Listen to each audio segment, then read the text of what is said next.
अस्सलाम वालेकुम स्टूडेंट्स। हमने लास्ट लेक्चर में 2.1 को सॉल्व किया और फिंगर टिप पे आपको याद होगी। तो आज हमारे पास जो एक्सरसाइज है वो है 2.2 और इसके जो क्वेश्चंस है वो सिर्फ गिने चुने क्वेश्चन है और वो 5 क्वेश्चन है और वो 5 क्वेश्चन में सब पे भी बायनोमियल सीरीज लग जाती है, लेकिन आप नहीं चाहते तो पहले और दूसरे पे बायनोमियल थ्योरम लग जाता है। तो हम बायनोमियल सीरीज से ही सॉल्व करते हैं, आप भी बायनोमियल सीरीज से सॉल्व करें, कोई गलती नहीं होगी। क्वेश्चन आपके बोर्ड में गलत नहीं होंगे, आपके क्वेश्चंस के पूरे मार्क्स आपको मिलेंगे। तो मैं आपको आज जो सिखा रहा हूँ वो बायनोमियल सीरीज से ही सिखा रहा हूँ। अगर आपको बायनोमियल सीरीज याद नहीं है तो जब सबसे पहले मैं आपको ये बता देता हूँ बायनोमियल सीरीज क्या है। बायनोमियल सीरीज, अब बायनोमियल सीरीज के बारे में हमने लास्ट लेक्चर में बताया था, लेकिन आज मैं इसको डिटेल में बता देता हूँ। 1 प्लस एक्स की पावर n है, तो इसको याद कैसे करना है। सबसे पहले 1 लिखना है, जो भी पहला एलिमेंट, क्योंकि लीडिंग 1 है 1 आएगा। आगे प्लस एन एक्स, ये n और ये इसको मल्टीप्लाई कर दो x से। आगे n में कम करते जाना है, n-1 ओवर 2 फैक्टोरियल, और जितना कम किया, जितनी टर्म्स ऊपर होंगी उतनी x की पावर बन जाएगी। ऐसे ही आगे तीसरी टर्म कैसे लिखेंगे, एक और कम करेंगे, n-1 में से एक और कम किया, n-2 ओवर 3 फैक्टोरियल और x का क्यूब और प्लस अप टू 1, ऐसे चलेगा। It is called binomial series. Binomial series कब लगती है, जब आपका लीडिंग कोएफिशिएंट 1 हो और x की पावर n हो। और यहाँ पे एक और बात याद रखनी है कि ये जो n है ये नेगेटिव हो या फ्रैक्शन में हो, लेकिन यहाँ पे तो पॉजिटिव है, तो हम इस पे भी लगाएंगे तो कोई फर्क नहीं पड़ेगा, आप सॉल्व कर सकते हैं। बायनोमियल सीरीज एडवांस फॉर्म होती है बायनोमियल थ्योरम की, तो आप इस पे लगा सकते हैं, कोई इशू नहीं है। आपके क्वेश्चंस के मार्क बोर्ड में पूरे मिलेंगे और ग्रेड पे भी कोई फर्क नहीं पड़ेगा। तो चले हम इसमें से ये भी आप कर सकते हो, क्योंकि लास्ट में हमने किया, ये भी कर सकते हो, ये भी कर सकते हो। अगर आप इन दो बड़े क्वेश्चंस में से सॉल्व करें तो मजा तो तब आएगा।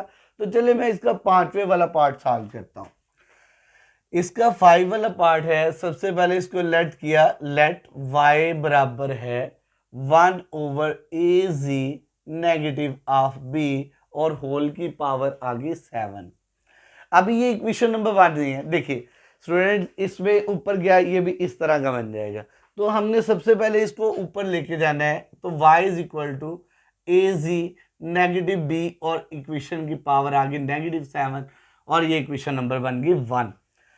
अब इसके बाद दूसरी बात ये याद रखना, y में किसका चेंज आएगा, डेल्टा y का, और अगर आपके पास इस साइड पे जो भी वेरिएबल है उसमें चेंज आएगा z प्लस डेल्टा z का, और नेगेटिव ऑफ बी होल की पावर आ गई नेगेटिव 7। अभी इसको इक्वेशन नंबर 2 नहीं कहना, क्योंकि हम बाय डेफिनेशन यानी कि फर्स्ट प्रिंसिपल से हम सॉल्व कर रहे हैं। तो अभी इसको हमने इक्वेशन नंबर 2 नहीं कहना। उसकी वजह मैं आपको बताता हूँ कि जब तक इस तरह का नहीं बन जाता तब तक हम इसको इक्वेशन नंबर 2 नहीं कहेंगे। ए को इससे मल्टीप्लाई किया, ए जी और ए डेल्टा जी और नेगेटिव बी होल की पावर नेगेटिव 7। तो आपने इसको सॉल्व किया ए जी और साथ में आपने ये देखिए नेगेटिव भी लिखा और साथ में ए डेल्टा जी। अब ये इक्वेशन नंबर आपके पास 2 बन गई।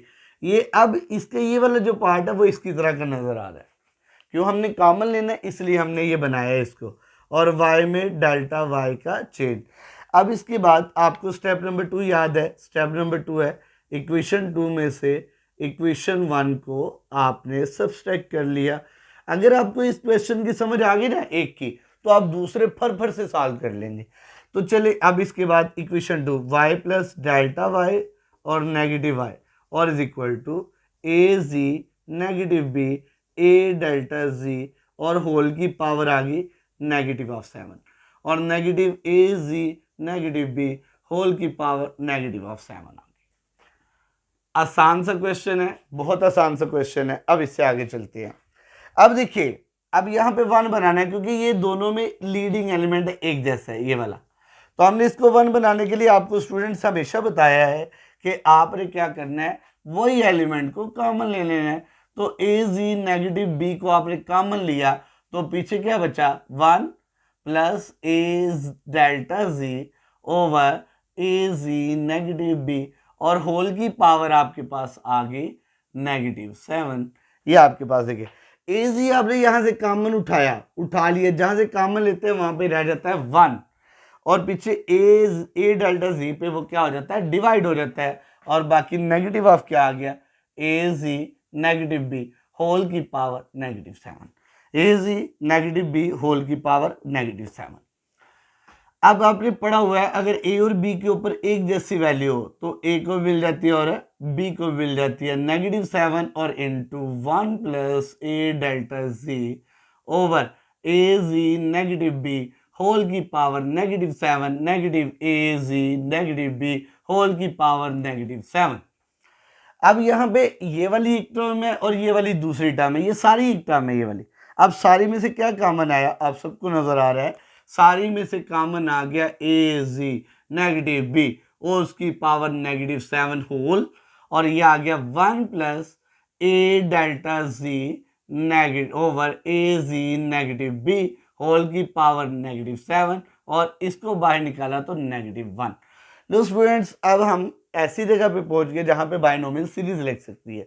अभी मैंने ये रेज इसलिए लिखी क्योंकि अभी यहाँ पे लगाने लगे, देखिए ए जी नेगेटिव बी वैसे का वैसे होल की पावर -7। अब यहाँ पे देखो 1 प्लस एन, ये एन है, 1 प्लस एक्स है और ये पावर एन है, 1 प्लस एक्स होल की पावर एन किसके इक्वल, 1 प्लस एन, एन की जगह पे -7 और एक्स की जगह पे ए delta ji over a g negative b और इसके बाद प्लस एन, एन -7 एन -1 ये आ गया ओवर 2 फैक्टोरियल और साथ में क्या आ गया ए delta ji over a g negative b whole की पावर 2। अब इस 2 नहीं अब हाँ स्केयर आएगा, इसका स्केयर एक्स का स्केयर, अब प्लस अप टू 1 और -1 वैसे का वैसे। लो जी अभी आपको समझ आ गई होगी हमने बायनोमियल थ्योरम को कैसे लगाया, बायनोमियल सीरीज को कैसे लगाया। 1 और 1 कैंसिल, 1 और 1 आपका कैंसिल हो गया। इसके बाद आपने हमेशा इस बात को याद रखना है, मैं तो स्टूडेंट्स को एक ही तलकीन करता हूँ, हमेशा इस बात को याद रखना है कि इसमें से और इसमें से डेल्टा जी को कॉमन लेते हैं, जो भी आपका वेरिएबल होता है, -b और -7।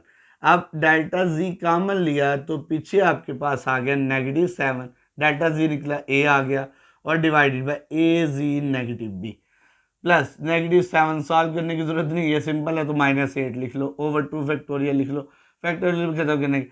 अब डेल्टा जी बाहर गया तो ऊपर आ गया ए स्क्वायर डेल्टा जी ओवर अब आ गया ए जी नेगेटिव बी और इसका भी क्या आ जाएगा स्क्वायर और प्लस अप टू 1, ये bracket close.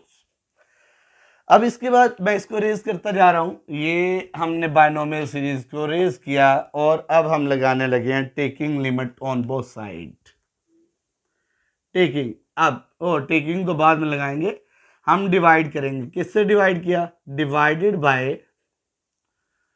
Delta G on both side.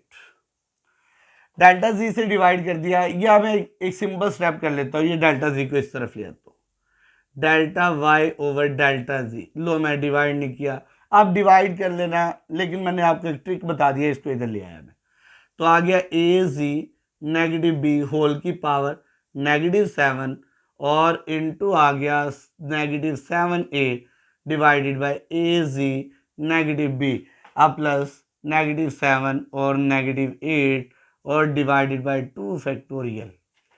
अब ये आ गया ए square delta G over a g negative b और इसका स्क्वायर और साथ में प्लस अप टू 1, ये आपके पास ऐसे आ गया। अब स्टूडेंट्स यहाँ पे एक सिंपल सी बात है, अब आपने लेना है इसका 4 वाला स्टेप, और वो क्या है, अब आपने टेकिंग आपने क्या लिया, जो लिमिट थी, लिमिट क्या थी, delta g approach to 0 on both side, on both side. आपने दोनों साइड पे डेल्टा जी लिया, ऑन बोथ साइड पे वो 0 हो गया, तो अब आपके पास क्या आ गया, limit delta g approach to 0 delta y over delta g और limit delta g approach to 0 और इनटू। अब यहां पे देखिए ये क्या बचा, ए जी नेगेटिव बी होल की पावर -7 और into -7a over a g negative b और साथ में आ गया प्लस -7 -8 और ओवर आ गया 2 फैक्टोरियल ए स्क्वायर, आगे delta G over a g negative b whole का स्क्वायर और प्लस अप टू 1, ये ब्रैकेट क्लोज और ये भी क्लोज। अब स्टूडेंट एक सिंपल सी बात रहेगी कि जहां जहां पे डेल्टा जी है वो तो अप्रॉक्सीमेटली 0 है, तो ये आगे d y over d g, it is a instantaneous rate of change of one variable to another variable. अब इसके बाद आगे चले, जहां जहां पे डेल्टा जी है a g negative b whole की पावर आगे -7 और into -7 a over a g negative b, अब ये always equal to 0, 0 plus 0 plus up to 1। अब ये आ गया ए जी नेगेटिव बी, अब इसके बाद ये -7 और into 7 over a g negative b. अब ये नेगेटिव है और इसकी पावर +1 है, तो नेगेटिव पॉजिटिव की तरफ भागता है, तो -7 ओवर ए, अब ये नीचे जाएगा तो पॉजिटिव हो जाएगा, ए जी नेगेटिव बी की पावर 7 और ए जी नेगेटिव बी की power 1, base same power should be eight 7a over a g negative b whole की पावर 8, आंसर विल बी। अब बच्चों आपने देखा कि हमने ये सारा क्वेश्चन सॉल्व कैसे किया, बाय फर्स्ट प्रिंसिपल, जिसको बाय डेफिनेशन भी कहते हैं और बाय AB इनिशियो मेथड भी कहते हैं। अगर आपको ये क्वेश्चन आसानी से समझ आ गया हो तो मेरे चैनल को लाइक, सब्सक्राइब और आगे इस वीडियो को शेयर जरूर कीजिएगा ताकि हर एक को फायदा हो सके। और अगर अभी तक आपने मेरे चैनल को सब्सक्राइब नहीं किया तो पहले सब्सक्राइब और बेल आइकन को प्रेस कर लें ताकि आने वाली जितनी भी वीडियो आपको फायदा दे सके। अपना ख्याल रखिएगा। अल्लाह हाफ़िज़।